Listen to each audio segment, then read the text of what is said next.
All right, check it out. Car Chronicles number 3. I'm gonna teach you the best Turo strategy, in my opinion, right? So obviously there's many ways you can do it. You look on YouTube, you'll see like everyone doing it differently.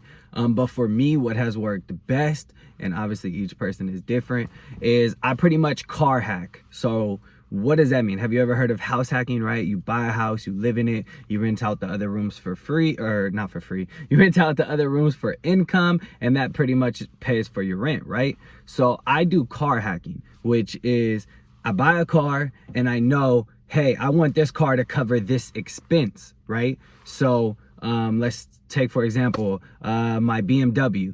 That car, whatever it generates monthly, I calculated in my head that I wanted to take care of, let's say, phone bill. Let's say all my car insurances, all my personal insurance, my business insurance, and let's just throw another one in there. What else? Wi-Fi, right? I wanted to cover my internet bill at home, right? Because that's a tax write-off, right? So I need internet to run the platform on Turo. It requires a phone. It requires internet to run smoothly.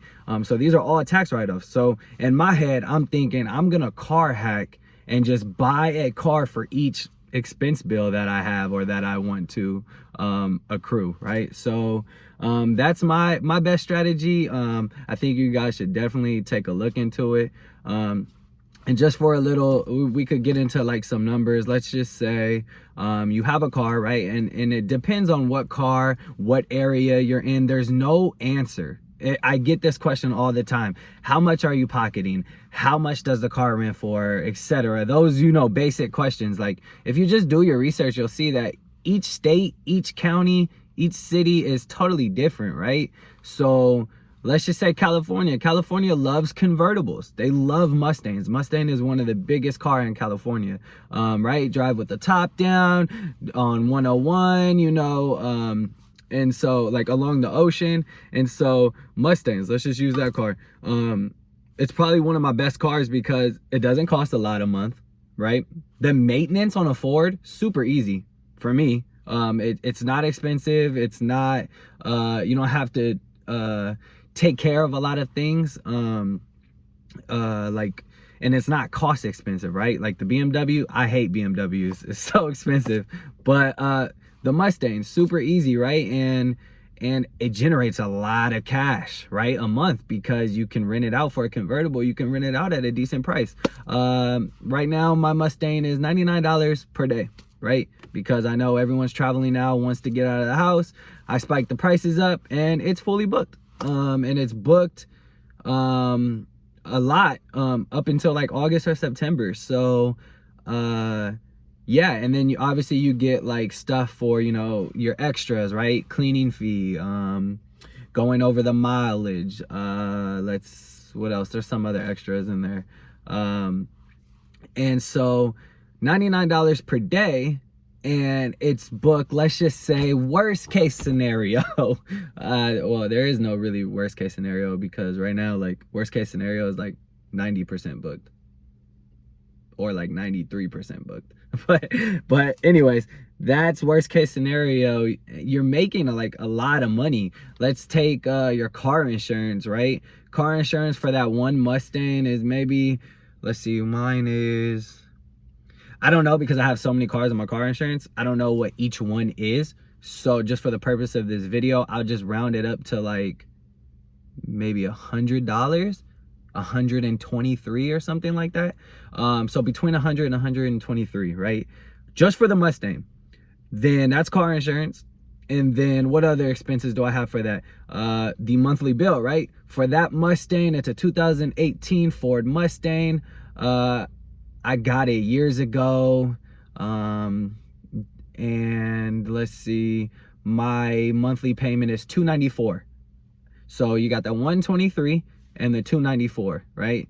We're looking at 300 plus 123. We're looking at 423. So 423, and the car makes about, on average, 1,500 on average, right? But going into peak season, which peak season in California for us is usually packed out, is usually April to about August or September. right? It starts to pick up in April. It like starts to pick up at the end of April, and then May starts to get booked. June, July, August, just forget it. You're never seeing that car.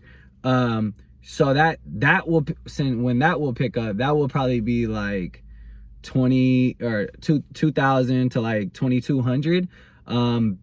Back in the good old days when Turo didn't take such a big cut, my 2012 Ford Mustang convertible would make upwards of 2,500 in peak season, sometimes 3,000. 2012. This was about 2 years ago when Turo would take like 30% or something, right, of your cut. Now they want to do all this shit that changes and stuff, but that's a whole nother story. But yeah, so like, let's just say worst case scenario, $1,500 minus the $423 we calculated. Now you have that left over, right? Now you can pay your expenses with that.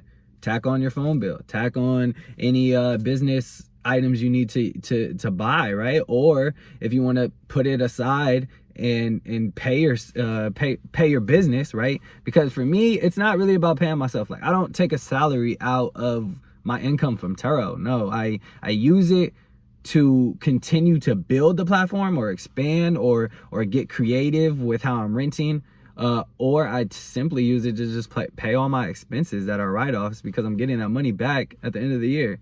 A lot of people ask me, how much taxes do I pay? Technically, I don't pay taxes because they end up paying me back because of all the depreciation on the cars. Like, my tax refunds are fat. Like, I have, like, I'm not really paying taxes. And yes, there's also downsides to that, which that's a whole nother video, right? But there's a lot of upsides to that, right? Let's see, what else? Yeah, those are kind of the main questions that I get, is like, how much are you pocketing? And like, why is it profitable? And there's so many ways it's profitable. I can like go into more detail. If you guys have any questions, let me know. But that's just a super quick Car Chronicles breakdown, and I try to keep these under 10 minutes. And so, yeah, hit me up. You heard it here. This is the Misguided Podcast, where we intend to guide you to a better future. My name is Juwan. I'll see you later.